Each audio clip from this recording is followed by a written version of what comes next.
Hello and welcome to episode 7. Just thought I'd do one more review before we get close to the holidays coming up here. First of all, I'd like to wish everyone happy holidays to all denominations, no matter who you are or what religion you are. I just hope you all have a great holiday season. Alright, starting off with my movies today is Time Bandits, made back in 1981. And the whole cast is mainly of little people, which is totally awesome. Because nowadays when they use little people in movies like the new Willy Wonka, they take one and then CGI him. No offense to that guy, but seriously, there are a lot of good little people actors out there and actresses that should have more and more movies and not just reality shows. So I'm hoping, if you're listening Hollywood, start using real little people and quit CGIing them all the time. Okay, anyways, Time Bandits. It's about these little people that work for the Supreme Being, and they steal his map because they basically want to become the all-time greatest famous bandits that ever lived. And with this map, they can travel through time, to the future, Middle Ages, present-day time, and they just go out basically stealing to become famous, and at the same time running away from the Supreme Being who keeps tracking them down. But they always have to find the doorway in order to get to the next level where they're going, and a lot of times they just don't know where they're popping into.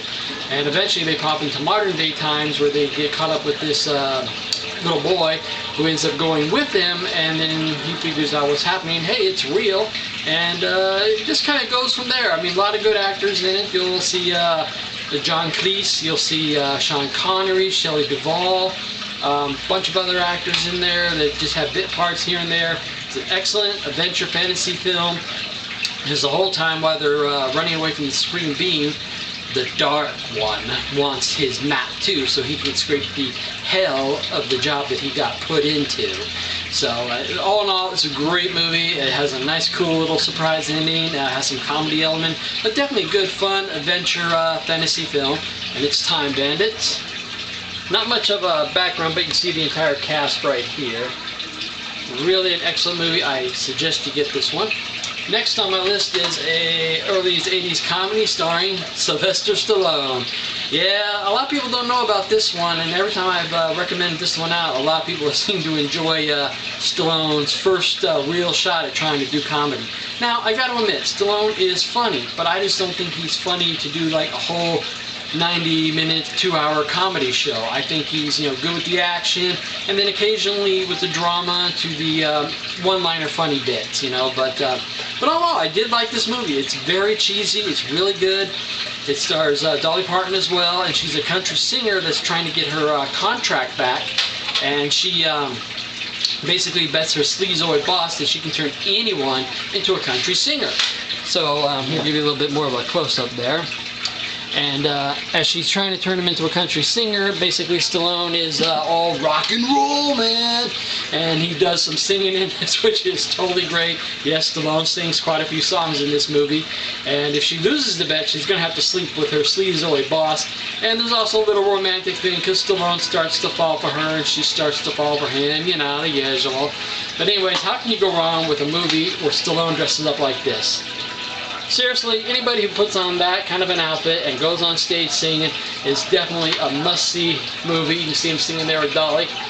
I mean, definitely worth seeing. I mean, it is extremely great. Damn right cheesy, but excellent movie to watch. Next on my list for the horror fans is Evil Speak with Clint Howard. And basically, you could say it's almost like a Revenge of the Nerds horror style. Maybe not. But anyways, it's a character called Cooper Smith who goes to a military academy school, and basically because he's short, fat, and not good looking, he gets teased by the upperclassmen, as always. And then as one day he's cleaning out the basement, he finds this mysterious room and book, and he starts using the computer, old school 80s style one, and basically starts conjuring up the power. It even has a guest shot of Richard Mole. See if you can find him in the movie. And as he gets his power to grow, he basically finally strikes revenge on all those who have done him wrong. And it even has, as his minions, pigs. Yep, demonic pigs, which is totally great, because they even go after this one chick and eat her alive in the bathtub. I mean, that scene just totally rocks. And here's the inside clip. Oh, sorry, it's shaking there. We might have an earthquake. Anyways, here's the inside sort of it. And a good close-up of Clint Howard as Cooper Smith.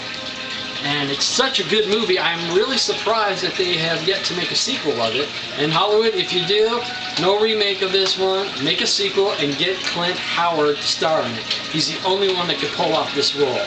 So, and here's the backside. Not much of it there. Shows him eventually floating around with a sword, which is a really cool scene. But I suggest definitely getting Evil Speaks.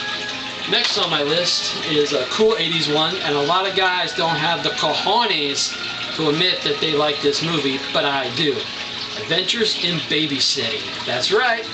Starring Elizabeth Shue and a very, very young Penelope Ann Miller was in this one. And I really can't think of the cast of the kids' names, and try to look around the computer, but it looks like they didn't do a whole lot after this movie. But anyways, it's about Elizabeth Shue, who's a babysitter who gets canceled on her jerkwad of a boyfriend.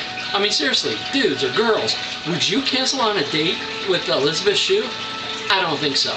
Anyways, so she gets stuck babysitting, and then her friend Brenda calls her up, stuck in a train station, fearing for her life. And they basically go to rescue her in the station wagon that gets a flat tire. And then it gets towed to her garage, and there's a gunfight there. And then it winds up into a chop shop, and then they escape the chop shop, and chop shop people, how many times can I say chop shop? 4 times. They go after her trying to stop them because they know exactly what they do, where they are, so they got gangs chasing them. They've got all kinds of crazy adventures. They end up in the hospital. I mean, it's just one zany thing after another. And it's such an excellent movie. It has one of my favorite lines in there. Don't fuck with the babysitter. That's right. Yeah, how tough can I be wearing antlers? But I am. Anyways, I highly suggest this movie. Here's some back of it. Not a lot to it there. Once again, it's Adventures in Babysitting starring Elizabeth Shue. I suggest you get this, and guys, trust me, you'll like this movie. It's truly a good 80s flick to watch. And last but not least, I save the best always for last, sometimes. Dragon, starring Jason Scott Lee and Lauren Holly. This is an excellent movie about Bruce Lee, how he started into the martial arts and all the things that happened to him up to his latest filming of Game of Death. And this is basically the life of Bruce Lee, not his death, because we all know about his death and the mysterious surroundings of it all, but this is about how he lived. And, oh, how he really did live. I mean, I've read books on Bruce Lee. He's one of the reasons I got into martial arts along with Chuck Norris. His philosophy is amazing. I suggest if you haven't really known much on Bruce Lee, read his movies and then get this one, read his books. I mean, it's just an excellent, excellent movie. And there's a beginning intro to this done by his wife. Don't pass it up. Just watch it. It's amazing what she says about him. It almost brings tears to your eyes on how much she really loved the man and respected him. I mean, she was his best friend. I mean, it's just a great all-in-all movie. It's very inspiring. The music behind it is powerful. The fight sequences that are in here are truly amazing. And here's a close-up of Jason Scott Lee. I mean, he does an excellent job as Bruce Lee. I mean, looks and sounds just like him. There's a fight scene where he's fighting that demon that's supposedly coming for him ever since he was a child. And here's a little known fact about Bruce Lee that not many people know, that his father, when he was a little boy, dressed him up as a girl so the demon couldn't find the boy. Interesting little fact there. Anyways, I suggest you get Dragon. I can't believe there's not an insert in this. I'm a little shocked by this. Maybe if they give it an anniversary release, they'll put a booklet in about Bruce Lee and the actor that portrayed him, or some photos or something. I mean, something like this, you would think there'd be a cool insert, but there isn't. Sorry I babble about inserts, but there really should be in a lot of these movies. So anyways, these are my recommendations for the holidays. Evil Speak with Clint Howard, Sylvester Stallone and Dolly Parton in Rhinestone, Time Bandits with the Little People and John Cleese and Sean Connery, Dragon with Jason Scott Lee and Lauren Holly, and last but not least, Adventures in Babysitting with Lauren Shue.